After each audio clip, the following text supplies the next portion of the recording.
Fala, nação tricolor, como é que vocês estão? Espero que estejam todos bem. Vamos falar especialmente do Igor Gomes nesse vídeo. O Ajax está de olho nele. Qual seria o valor se chegasse uma proposta? Como que seria a ida dele? Quando que começa a janela? E o Leco, que falou sobre o assunto, e falou, é questão de sobrevivência vender o Igor Gomes. Já vamos aproveitar a pauta para falar sobre a pior crise econômica do São Paulo na história. Segundo o Conselho de Administração, superou o Carlos Miguel Aidar e por isso vai deixar até o final de 2020 todos os jogadores com apenas 50% do salário. Olha o crash na história do São Paulo. Vamos falar também sobre os jogadores que testaram para o Covid-19. Um está com coronavírus e outros 3 já passaram assintomaticamente. Vamos falar do Gabriel Novaes, que está querendo uma chance, um espaço no elenco. E por fim, vamos falar do Gonzalo Carneiro, que já tem data certa para se reapresentar. Mas antes de eu falar tudo isso pra você, eu vou pedir pra você já deixar o like aqui embaixo, deixa o like no vídeo e se inscreve no canal, compartilhe o vídeo com toda a nação tricolor, que você sabe que aqui eu não vou ficar inventando notícia. Aqui eu averigo com todo mundo e aqui você vai ter sempre o compromisso com a verdade, anti-fake news, mesmo em um mês de política no São Paulo acontecendo com um monte de coisa, fechou? Bora começar falando do Igor Gomes. Gente, o que aconteceu? O Ajax, inclusive, tá tendo memes em todos os lugares sobre isso, né? Memes de tristeza, memes de zoeira, mas é verdade. O Ajax levou David Neres, ele vê alguém na nossa base surgindo, já chega o Ajax aqui, acho que eu vou contratar. E não tá sendo diferente com o Igor Gomes. Primeiro o Antony, que está se apresentando lá na Ajax, daí o clube holandês entrou em contato com o staff do Igor Gomes para entender a situação contratual dele, para falar, e aí? Como é que faz se a gente quiser nessa próxima janela também contar com o Igor Gomes aqui, que a gente entendeu que ele com o Antony pode ser uma boa dupla. A gente também entendeu isso, né? Ajax, caramba. Vocês sabem que a multa rescisória do Igor Gomes, que renovou com o São Paulo no ano passado e teve até um aumento de salário, que era de 30 mil para 100 mil, a multa rescisória dele é em torno de 50 milhões de euros, então não é uma multa baixa. E o São Paulo falou, o Leco, né, olha, ainda não chegou nenhuma proposta oficial, nem estamos em tempo disso, ainda vai abrir janela e tudo mais.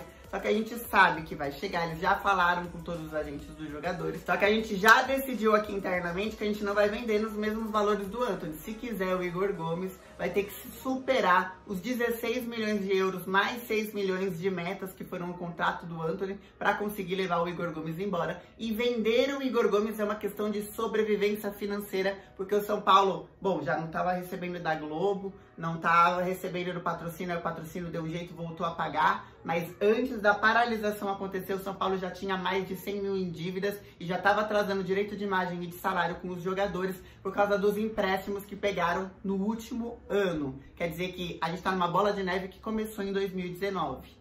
O Ajax sabe que o Igor Gomes tem o Real Madrid, o Barcelona e o Sevilha de olho nele, quer dizer, tá agitando o mercado europeu aí. E esse fator dele tá tirando a dupla cidadania também entra em jogo, porque vai facilitar muita coisa depois que ele já for contratado. Então o São Paulo vai aumentar o máximo possível o valor do Igor Gomes. O Igor Gomes pro São Paulo vai ser uma questão de respirar um pouquinho. Já vou aproveitar a pauta para falar sobre a maior crise financeira da história do clube. Não sou eu que estou falando, não é nem o conselheiro da oposição que está falando e nem da situação. É o Conselho de Administração que está falando isso. Falou para o São Paulo, olha, avisou o departamento de futebol que a partir deste mês os salários serão realmente cortados até o final do ano em 50%, ou seja, todos os jogadores terão os salários cortados até o final do ano e jogarão os 50% dos salários. Aqueles, vamos supor, Daniel Alves, que estava num contrato com a Ardasne, que é outra questão. Aí é outra questão, mas o salário em papel, 50% cortado, para ver se no ano seguinte a gente consegue respirar um pouquinho e sair do que o déficit do ano passado de 157 milhões trouxe, e a paralisação só deu uma piorada, mas a gente já estava nessa situação. Valeu, Leco. Pode deixar o comentário pro Leco aí embaixo. São Paulo pediu para uma equipe do Hospital Albert Einstein ir lá no CT da Barra Funda, e foram todos os jogadores mascarados, não puderam nem se cumprimentar com o cotovelo, tiveram que ficar em distância, e aí eles testaram coronavírus. O que saiu nesse resultado é que tem um funcionário do São Paulo e um jogador do São Paulo com o coronavírus que vão ficar aí uns 15 dias afastados de todo mundo e depois volta para a rotina de treinamento. 3 jogadores do São Paulo já passaram pelo coronavírus, nem sentiram, não tiveram sintomas, porque esses testes realizados foram o seguinte, foi aquele de sangue e aquele no nariz. E esse teste, um diz se você tem o anticorpos, ou seja, se você já teve em algum momento coronavírus no seu corpo e já tem o anticorpos, e o outro diz se você está naquele momento com coronavírus. O São Paulo não revelou os nomes de quais jogadores já passaram ou está com coronavírus e já fez tudo o que precisava fazer lá no CT da Barra Funda para iniciar os treinos. Já tá a academia do lado de fora, já tá tudo certinho para eles não terem contatos físicos. Os treinos serão de terça a sábado, pela parte da manhã, em grupos alternados, cumprindo o isolamento. Aproveito rapidinho para falar do Gonzalo Carneiro, que também testou Covid, tá tudo certo com ele, só que lá no Uruguai, continua treinando lá no Uruguai, e no dia 27 desse mês, viajará para São Paulo e se reapresentará. E muito boa sorte. O Raí deu entrevista falando um pouquinho do Gonzalo Carneiro, falou, olha, a gente entende que foi uma falha pontual toda essa suspensão desse 1 ano, mas ele tá tão animado, ele tá tão afim de voltar a jogar, que a gente entende que vai ser um bom reforço. Vale lembrar que o Gonzalo Carneiro tá 1 ano e meio sem jogar profissionalmente, mas ele disse que manteve contato com o Lugano, que ficou treinando lá, agora vem 1 mês aí para pegar o ritmo de jogo. Deixa sua mensagem de boa sorte, para ele dar aquela reviravolta na vida dele e na carreira dele, e a reviravolta vestindo nosso manto tricolor. Gente, antes de falar daquele MP que abalou geral, vamos falar do Gabriel Novaes. Por que a gente vai falar do Gabriel Novaes? Porque olha a situação desse menino. Foi artilheiro da Copinha lá, fez mais de 10 gols, inclusive um gol na final contra o Vasco, na nossa vitória e tal.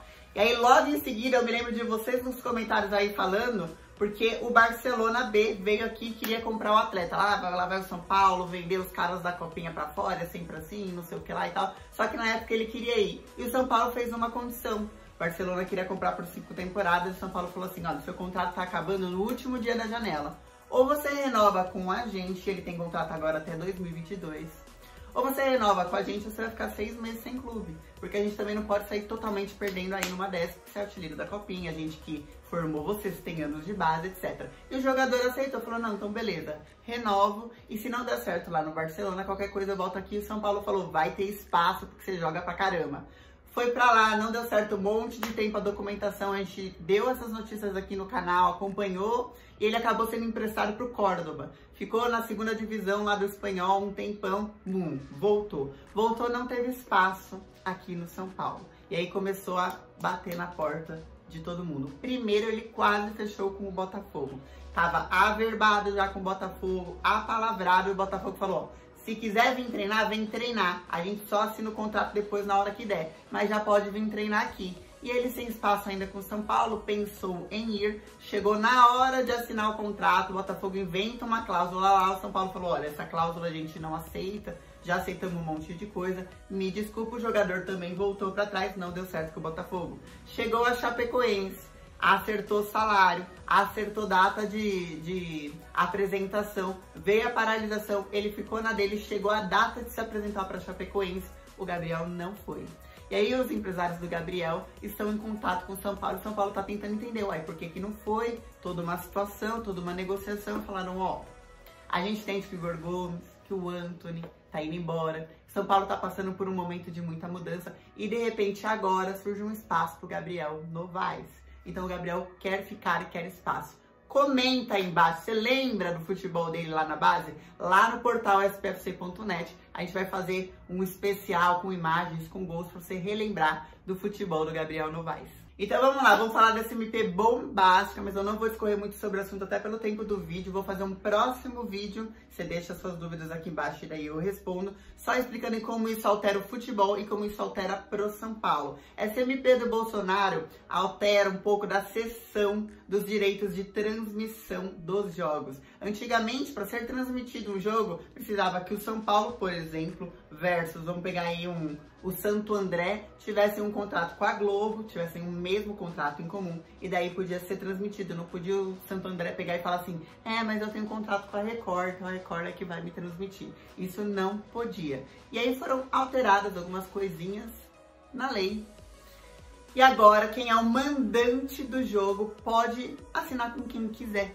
olha, quer saber, hoje eu vou vender, ou pode fazer streaming também, pode passar no Facebook, pode passar no YouTube, pode vender para SBT, não importa se o seu adversário tem contrato com a Globo. Então isso já é uma grande revolução, tá acabando aquele processo que faz anos que a gente tá assistindo o Palmeiras discutir, o Flamengo discutir, o Furacão discutir, aquele monopólio da Globo.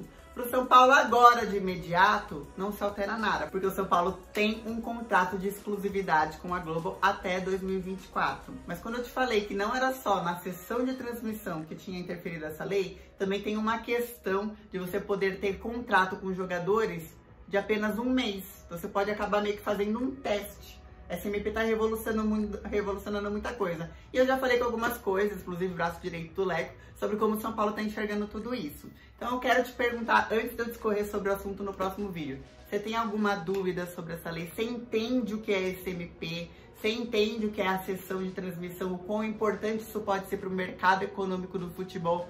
O mandante poder vender a transmissão do jogo? Você entende as outras alterações nessa MP? Se você não entender, pode jogar aqui embaixo nos comentários. Amanhã eu vou fazer um vídeo especialmente falando disso, tirando as dúvidas, tintim por tintim. Fechou? Grande beijo pra todo mundo.